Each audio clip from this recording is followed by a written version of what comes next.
Pre selection का मतलब ये है कि आपको ऐसे शो करना है लड़कियों के आगे कि आप पर लड़कियां ऑलरेडी इंटरेस्टेड है। हम गाइस फ्रेंड जोन होते हैं, हमसे क्यों लड़कियां अट्रैक्ट नहीं होती हैं, उसका सबसे बड़ा रीज़न यही है कि अगर हम वर्जिन होते हैं, हम 2 मिनट में बताए तो हम वर्जिन हैं।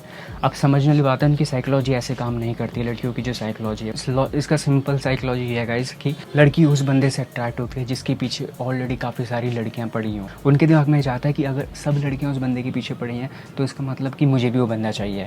चैलेंजिंग नेचर और जेलसी ये लड़कियों के नेचर में है, ठीक है। तो अगर उनको लगता है कि ऑलरेडी 10 बंदे उस बंदे के पीछे है तो इसका मतलब वो खुद उस बंदे को चेज़ करेंगी। अब इसका एग्जांपल मैं आपको देता हूँ कि कैसे वर्क करता है। आपने देखो गाइस, कोई भी फर्स्ट एल्बम किसी भी सिंगर की उठा के देख लो, आप देखोगे उसके पीछे लड़कियाँ पागल हैं, लड़कियाँ उसके पीछे क्रेजी हो रखी हैं, ठीक है। वो एक लौता बंदे और उस 10-100 लड़कियों के पास है।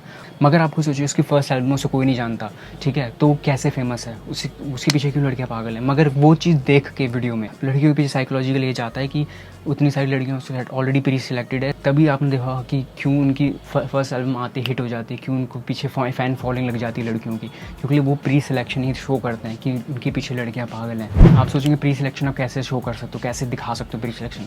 आप सिर्फ एक फ़ोटो से भी आप प्री सिलेक्शन दिखा सकते हो। अगर आप 5 लड़कियों के साथ खुद अकेले एक फ़ोटो पोस्ट करते हो, उसको मैसेज आएगा कि ऑलरेडी आप प्री सिलेक्टेड हैं। ऑलरेडी जो अगर वो 5 लड़कियाँ आपकी कंपनी में कंफर्टेबल है, ठीक है, यानी कि वो आप पर ट्रस्ट कर सकती है, यानी कि वो प्री सिलेक्टेड है, उसकी वैल्यू हाई है। तो आपको अपनी इमेज कैसी रखनी है, आपको अपनी इमेज कैसे शो करनी है। मैं आपको खुद बताता हूँ कि मैं अपनी इमेज कैसे शो करता हूँ। मैं ऐसे शो करता हूँ कि मेरे पास जो है, मुझे लड़कियों की कोई कमी नहीं है, मगर यह है कि मुझे कुछ क्वालिटीज़ चाहिए, इसलिए मैं सिंगल हूँ। तो इसका मतलब ये है कि मान लो जैसे कि मैं खुद ड्रिंक और स्मोक नहीं करता, तो मैं खुद ऐसी कोई लड़की नहीं चाहूँगा मैं जो ड्रिंक और स्मोक करती हो। इससे क्या हुआ, इससे मैं डेस्परेट नहीं लग रहा हूँ, इससे मैं नीडीनेस नहीं लग रहा हूँ। इससे पता चल रहा है कि इस बंदे की खुद की वैल्यू है। और यही चीज़ हम लड़के नहीं करते, हम सिर्फ लुक्स देखते हैं और हम इंप्रेस हो जाते हैं और हमारी खुद की कोई जो है स्टैंडर्ड नहीं होते। सो गाइस, अब मैं नेक्स्ट पॉइंट बात करता हूँ। नेक्स्ट पॉइंट है इमोशनल रेंज। इमोशनल रेंज सबसे इंपॉर्टेंट पॉइंट है क्योंकि ये साइकोलॉजिकल बेस्ड है। इसका मतलब ये है कि लड़कियों को इमोशनल रेंज चाहिए, रोलर कोस्टर की राइड चाहिए। हैप्पीनेस यानी कि खुश रहना, हैप्पीनेस लड़कियों के लिए सिर्फ एक इमोशंस है। सबसे बड़ी गलती हम लड़के क्या करते हैं, जो हम फ्रेंड जोन हो जाते हैं, क्यों हमसे लड़कियाँ इंप्रेस नहीं होती है, क्योंकि हम उनको खुश करना चाहते हैं, हम उनको फ़नी बनना चाहते हैं। फ़नी गाय बनना और उसको खुश रखना, लड़की को हैप्पी रखना, स्माइल कराना, ये सिर्फ 10% है। उसको इमोशन रेंज चाहिए, यानी कि उसको आपको सैड भी फील कराना है, उसको आपको जेलस भी फील कराना है, उसको आप एंगर भी फील कराना है, सरप्राइज़ भी फील कराना है, यानी कि जितने भी इमोशंस हैं उसको सारे चाहिए। तभी लड़कियां जो लाइव फील करती हैं, तभी उनका जो है माइंड सेटिस्फाई रहता है। हम क्या बनते हैं, फ़नी से फ़नी बनने की कोशिश करते हैं, मगर हम क्या होते हैं, हम उस ग्रुप के जोकर बन जाते हैं। यानी कि जब भी लड़की को थोड़ा सा बोर फील करे एंटरटेनमेंट के लिए, वो आपको फ़ोन करेगी, आप 2 मिनट में उसे एंटरटेन करने के लिए आ जाए, क्योंकि उसे पता है कि आप फ़नी गाए हो। आप 2-4 जोक मारोगे और वो अच्छा फील करेगी और ठीक है, वो आपको फिर फ्रेंड जोन रखेगी। अब इमोशनल रेंज का मैं एक सबसे बड़ा एग्जांपल देता हूँ। मैं एक साइकोलॉजी के बारे में बात करता हूँ। क्यों लड़कियों को लव स्टोरी मूवीज़ पसंद है, क्यों लड़कियों को नॉवेल्स, लव स्टोरी के नॉवेल्स पढ़ना पसंद है, क्यों औरतें जो टीवी सीरियल्स देखती हैं वो जो बिल्कुल भी लॉजिकल नहीं है, बिल्कुल भी उसके अंदर सेंस नहीं बनता। क्योंकि उसका एक ही रीज़न है गाइस कि उनको इमोशनल रेंज मिलती है। सिर्फ हैप्पीनेस नहीं है, उसमें सारे इमोशंस मिल रहे हैं। एक एग्जांपल आप खुद लो गाइस, खुद सोचो, क्यों लड़कियां बैड बॉयज़ को डेट करती हैं। बैड बॉयज़ जो मस्कुलिन है, जो मर्द की तरह, जो जोक ही नहीं मारता, जो बहुत ही सीरियस टाइप की पर्सनैलिटी है, क्यों ऐसे बंदों से लड़कियाँ अट्रैक्ट होती हैं। वो तो 24 घंटे जोक नहीं मार रहा, वो तो 24 घंटे उसे एंटरटेन नहीं कर रहा, फ़नी भी नहीं बन रहा।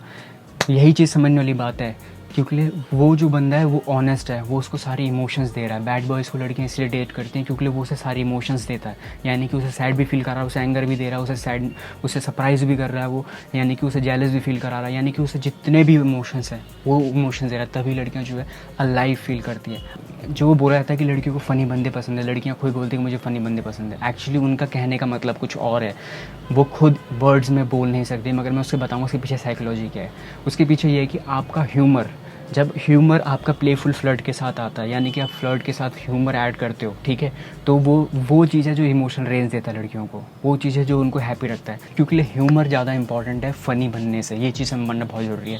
अब इसका एक और एग्जांपल मैं देता हूँ। कपल्स को अगर आपने देखा, वो 24 घंटे हंसते नहीं रहते, वो लड़ाई भी करते हैं, वो सैड भी फील करते हैं, एक दूसरे से जेलस भी होते हैं, दूर भी जाते हैं, मतलब वो सारे इमोशंस फील करते हैं, तब जाके वो एक दूसरे से अट्रैक्ट फील करते हैं। नेक्स्ट थर्ड पॉइंट जो सबसे इंपॉर्टेंट है अगर आप लड़की को अट्रैक्ट करना चाह रहे हैं, उसे कहते हैं गाइस पुश पुल। सो हम गाइस की सबसे बड़ी दिक्कत यही है कि हम जो है सिर्फ पुल ही पुल करते हैं। हम यानी कि उसको सिर्फ इंटरेस्ट से इंटरेस्ट शो करते हैं, हम उसको कॉम्प्लीमेंट करते हैं लुक्स पे, हम जो है अपनी फीलिंग शो कर देते हैं। जितनी भी चीज़ें हम कर रहे हैं ये सब क्या, ये सब पुल है, ठीक है। आपको डिसइंटरेस्ट भी शो करना है। हम यही चीज़ हम लड़के करने से डरते हैं, डिसइंटरेस्ट दिखाने के लिए अपने आप को ऐसे प्रोजेक्ट करना है कि आप उस पर इंटरेस्टेड भी हो और नहीं भी, यानी कि आपको मिक्स्ड सिग्नल देने हैं। और ये चीज़ बोलूँगा सबसे ज़्यादा जो पुश पुल जो सबसे ज़्यादा चीज़ है एक लड़कियाँ खुद यूज़ करती हैं हम लड़कों में, वो भी अनकॉन्शियसली, यानी कि बिना जाने। कैसे? क्योंकि वो कई कुछ सिग्नल ऐसे देंगे कि हम पर इंटरेस्टेड हैं, फिर वो एक चीज़ ऐसा बोल देगी कि वो हम पर इंटरेस्टेड नहीं है। अगर हमसे हंस के बात करेगी, हम सोचेंगे वो हम पर इंटरेस्टेड है, फिर वो दूसरे टाइम पे हमको भैया बोल देगी, यानी कि फिर वो डिसइंटरेस्ट शो कर दे। इसका मैं एग्जांपल देता हूँ। सिंपली हो सकता है कि लड़कियाँ कितनी बार हमको बोलती है कि I like you, but as a friend. I like you क्या है? आई लाइक यू है पुल, ठीक है, बट एज अ फ्रेंड है पुश। सो इस पुश पुल का फ़ायदा क्या है? इस पुश पुल का फ़ायदा है कि लड़कियों को पहली बात इमोशनल रेंज मिलती है, उसका माइंड एडवेंचरस होता है, उसका माइंड फ़न में जाएगा, यानी कि ये सब फ़न और प्लेफुल चीज़ है, कोई सीरियस नहीं है। आप उसे ऐसा कुछ नहीं बोलोगे जिससे कि उसे बुरा लगे, ठीक है। आपको जो चीज़ फ़न और प्लेफुल रखनी है। देखो मैं आपको इसका एक रैंडम कोई भी एक एग्जाम्पल देता हूँ। आप ये बोल सकते हो लड़कियों को कि ओ मुझे तुम्हारी स्कर्ट पसंद है, ठीक है। ये आपने क्या करा? पुल किया, यानी कि आप उसे कॉम्प्लीमेंट कर रहे हो, ठीक है, पुल किया है। आप उसे पुश कैसे करोगे? आप ही बोलोगे कि ओ मुझे तुम्हारी स्कर्ट पसंद है। बट ये जो स्कर्ट जो काफ़ी पॉपुलर है, मैंने काफ़ी सारे लड़कियों को दिखाई ये स्कर्ट पहनते हुए, तो ये आप क्या कर रहे हो? आपने पुश कर दिया, यानी कि आप कॉम्प्लीमेंट करके आप डिसइंटरेस्ट भी शो कर रहे हो। एक और कोई रैंडम एग्जांपल मैं देता हूँ, ठीक है। आप भी बोल सकते हो कि मुझे तुम्हारी आइज़ बहुत पसंद है, यानी कि आपने क्या किया? पुल किया यहाँ पे, उसको कॉम्प्लीमेंट किया, ठीक है। मगर क्या उसके बाद आपको क्या बोलना है? पुश के लिए आप उसे बोलना है कि मुझे तुम्हारी आइज़ पसंद है, बट स्पेशली लेफ़्ट वाली। तो उसको क्या जाएगा कि यानी कि वो स्माइल करेंगे, यानी कि फ़न है, प्लेफुल है। हम यूजुअली गाइस क्या करते हैं, हमारी सबसे बड़ी गलती यही होती है, हम कॉम्प्लीमेंट करते हैं और वो चीज़ फिर ऑकवर्ड हो जाती है। यानी कि आपने कॉम्प्लीमेंट किया कि तुम ब्यूटीफुल हो, ठीक है, वो कहेगी हाँ थैंक्स, फिर चीज़ ऑकवर्ड हो जाती है, यानी कि उसके पीछे कवर करने के लिए कुछ नहीं है। तो वहाँ पे पुश बहुत अच्छा काम करता है। अब मैं एक और एग्जांपल देता हूँ पुश पुल का। इसमें ये बोल सकते हो कि तुम्हारी सैंडल की जो हील्स है वो बहुत अमेजिंग है, बहुत ही अच्छी है, ठीक है। वो ये बोलेगी ठीक है थैंक यू। मगर आप फिर उसे पुश कैसे करोगे? आप उसको ये बोलो कि ठीक है, तो तुम्हारी हाइट कितनी है सैंडल के बिना? तो यानी कि आप पुश कर रहे हो। ये सब चीज़ें फ़नी है, प्लेफुल है, ठीक है। कोई सीरियस ये सीरियस नहीं है, फ़न प्लेफुल है। जहाँ भी लड़कियों को अट्रैक्ट करने की बात आएगी तो पुश और पुल दोनों का मिक्स होना बहुत इंपॉर्टेंट है। सो गाइज अब नेक्स्ट टॉपिक की बात करते हैं। फोर्थ पॉइंट है eye contact. Eye contact guys सबसे इंपॉर्टेंट चीज़ है अगर आप अट्रैक्शन क्रिएट करना चाहते हैं। अब आई कॉन्टैक्ट सुन के आप सोच रहे हो कि आई कॉन्टैक्ट तो हम मिलाते हैं, इसमें क्या नया है? ऐसा है तो मैं आपको एक चैलेंज देता हूँ, आप इसको टेस्ट करके बताओ मुझे। मगर आपको जो है इस टेस्ट में ऑनेस्ट रहना है, यानी कि आपको करना क्या है, आपको जितनी भी फैमिली और फ्रेंड्स को जितने भी आप जानते हैं सबका आपको आई कलर्स बताना है, ठीक है। मगर जो फर्स्ट थॉट आए, ये नहीं कि आप सोच रहे हो, नहीं, आपको उसके बारे में सोचना है और फर्स्ट थॉट जो भी आया कि उसका आई कलर क्या है आप नोटिस करो और आप खुद जाकर देखो कि आपने कितने सही गैस करे हैं। यूजुअली क्या गाइस, हम लोगों से बात तो करते हैं, इंटरेक्ट करते हैं, आई कॉन्टैक्ट मिलाते हैं, मगर हम जो है उनको डीप आई कॉन्टैक्ट नहीं देते हैं, हम उनके जो आई कलर तक नोटिस नहीं करते हैं।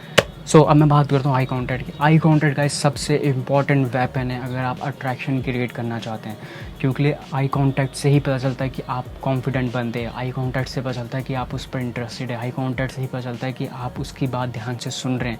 क्योंकि लड़कियों की यही प्रॉब्लम होती है कि लड़के उसको ध्यान से सुनते ही नहीं जो बोलना चाह रहे हैं। अब मैं आपको इंपॉर्टेंट साइकोलॉजिकल फैक्ट बताता हूँ। मैं बोलता हूँ ना कि लड़कियों को जब भी आप हक करते हो लंबा 20 सेकंड का, तो उसके माइंड से केमिकल रिलीज होते हैं जो अट्रैक्शन फील कराते हैं, जो डोपामिन, ऑक्सीटोसिन, एंडोर्फिन। तो ये 3 केमिकल रिलीज होते हैं माइंड से जो कि एक अट्रैक्शन और ट्रस्ट क्रिएट करते हैं, ठीक है।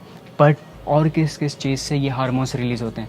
फर्स्ट चीज़, जब लड़की को ऑर्गेज़म मिलता है, जब आप लड़की को किस करते हो, जब आप उसे हग करते हो 20 सेकंड का, जब आप उसे डीप आई कांटेक्ट, गेजिंग जिसने बोलते हैं, वो आप देते हो, जब आप पॉजिटिव इमोशनल कॉन्वर्जेशन करते हो उसके साथ, तब भी ये माइंड से केमिकल रिलीज़ होते हैं। गाइस मैं आपको ये बोलना चाह रहा हूँ कि मैं जैसे आई कांटेक्ट देता हूँ, डीप आई कांटेक्ट, गेजिंग जो मैं बोलना चाह रहा हूँ, अगर आप वो देते हो तो लड़कियाँ आपको खुद बोलेंगी। मेरे को लड़कियों ने खुद बोला गाइस कि जैसे तुम मुझे देखता है वैसे मुझे आज तक किसी लड़के ने नहीं देखा है। यानी कि उनका मतलब ये था कि जैसे कि मैं उनको डीप आई कॉन्टैक्ट देता हूँ, जैसे कि सेक्सुअल तरीके से आप देख सकते हैं, वो मैं भी आपको आगे बताऊँ कि कैसे देख सकते हैं। सिर्फ देखने से ही आप जो है वो अट्रैक्शन क्रिएट कर सकते हैं। सो अब मैं बताता हूँ कि आपको कैसे आई कॉन्टैक्ट मिलाना है, आपका एक्सप्रेशन कैसा होना चाहिए।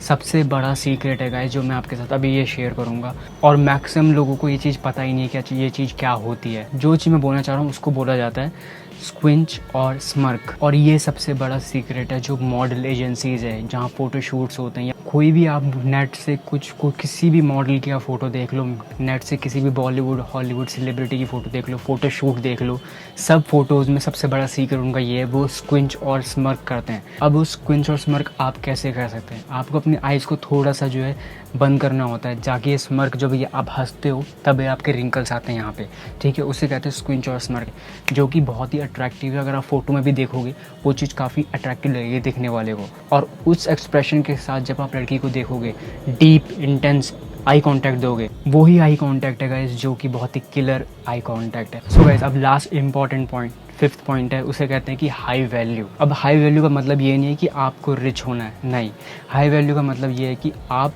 हाई वैल्यू बंदे हो, आपको अपने आप को ऐसे प्रेजेंट करना है। क्योंकि आप ये चीज़ समझना बहुत जरूरी है कि अट्रैक्शन तब क्रिएट होता है जब लड़कियाँ और लड़के दोनों बराबर स्टेज में आ जाए और लड़के की वैल्यू थोड़ी सी ऊपर हो, तब जाके अट्रैक्शन क्रिएट होती है, ठीक है। मगर जो यूजुअली सिचुएशन होती है हम लोगों के साथ, हम क्या करते हैं, हम लड़कियों को ऑलरेडी ऊपर रिगार्ड्स में रख, फिर डेस्परेट नीडी कॉम्प्लीमेंट्स देते हैं, ठीक है, उनकी तारीफ़ पे तारीफ़ करते हैं। तो उस चीज़ से क्या है, उनकी वैल्यू हम बढ़ाते रहते हैं और अपनी वैल्यू हम नीचे करते रहते हैं। हम अपने आप को खुद ही वर्जिन बोलते हैं। कभी भी ये चीज़ मत बोलो लड़कियों कि मैं लेज़ी हूँ, कुछ वर्कआउट नहीं होता, ठीक है, मेरे पास कुछ है नहीं करने के लिए, मैं 24 घंटे ऑनलाइन रहता हूँ, ठीक है, मैं वर्जिन हूँ। ये जितनी भी चीज़ें आप बोल रहे हो, जितनी भी चीज़ें आप कर रहे हो, ये सारी चीज़ें आपकी वैल्यू नीचे नीचे नीचे गिरा रहा है। और आप उसकी कॉम्प्लीमेंट करोगे तो आप उसकी वैल्यू ऊपर ऊपर करते रहोगे। और जब भी सिचुएशन लड़की की वैल्यू इतनी ऊपर है, आप यहाँ पे हो, तो अट्रैक्शन कैसे क्रिएट होगी? हो ही नहीं सकती अट्रैक्शन की। सो गाइस अब मैं आपको हाई वैल्यू का एग्जांपल देता हूँ कि आप कैसे सिंपल तरीके से आप कितनी वैल्यू अपनी इंप्रूव कर सकते हो। तो मैं आपको अपना खुद का एग्जांपल देता हूँ। मेरी फ्रेंड ने अपनी फ्रेंड से मुझे इंट्रोड्यूस कराया, ठीक है, वो बहुत ही ब्यूटीफुल थी, उसकी ऑसम लुक, मतलब बहुत ही परफेक्ट लुक थी, 10 आउट ऑफ 10 उसकी। उसका जो लेवल था भाई वो 7वां आसमान में था। तो मुझे देख के उसने कुछ भी परसेप्शन बना लिया कि मैं भी वैसे ही बंदा हूँ, डेस्परेट हूँ, मैं भी वैसे ही नीडी बंदा हूँ। जिसका बात करने का एटीट्यूड था, उससे पता चल रहा था कि वो मुझे ऐसा ट्रीट कर रही थी जैसे कि मेरी कोई वैल्यू नहीं है। तो अब मैंने स्विच करने के लिए, अपनी वैल्यू हाई बढ़ाने के लिए मैंने क्या किया, मैंने एक चीज़ नोटिस करी। उसके पास एक बैग था, ठीक है, उसके पास जो बैग था वो सेम मेरी एक एक्स गर्लफ्रेंड के पास बैग था, जो कि करंटली अभी मॉडलिंग कर रही है। मैंने उसका बैग देखा, मैंने कहा कि वाह तुम्हारा बैग बहुत ही अमेजिंग है। एक्चुअली सेम बैग मेरी सेम बैग जो है, सेम कलर का, सेम ब्रांड का बैग जो है मेरी एक्स गर्लफ्रेंड के पास भी था। बहुत ही इंटेलिजेंट है वो, करंटली जो है मॉडलिंग कर रही है। अभी जब मैंने ये चीज़ बोली, आप इस चीज़ से क्या हुआ, आप एकदम से आपका पहली चीज़ आपने प्री सिलेक्शन दिखा दिया कि ऑलरेडी मेरी गर्लफ्रेंड थी, यानी कि मैं प्री सिलेक्टेड हूँ ऑलरेडी, ठीक है। सेकंड चीज़ आप ये क्या दिखा रहे हो, आप हाई वैल्यू का आए हो। ये सुनते ही गाइज उसकी पूरी जो बॉडी लैंग्वेज है, वो पूरी बॉडी लैंग्वेज उसकी चेंज हो गई, यानी कि उसने फिर मेरे को जो है सही से ट्रीट करना शुरू कर दिया। ये जो 5 टॉपिक मैं बात करूँगा आपसे, इन सब के अलग से टॉपिक बनेंगे। ये उन टॉपिक से मैं आपको बहुत ही डीपली समझाऊंगा कि मैं क्या बोलना चाह रहा हूँ, क्योंकि ये अभी मैं आपको सिर्फ एक हिसाब से इंट्रोडक्शन दे रहा हूँ टॉपिक का, ताकि आपको एक समझ में आ जाए कि मैं क्या बोलना चाह रहा हूँ। जब मैं डीप समझाऊंगा तो आप समझ जाओगे कि ये एग्जैक्टली क्या चीज़ है। सो गाइस इस टॉपिक से रिलेटेड अगर मुझसे कुछ पूछना चाह रहे हैं तो कमेंट कर सकते हैं गाइस। मिलते हैं गाइस नेक्स्ट वीडियो में, बाय।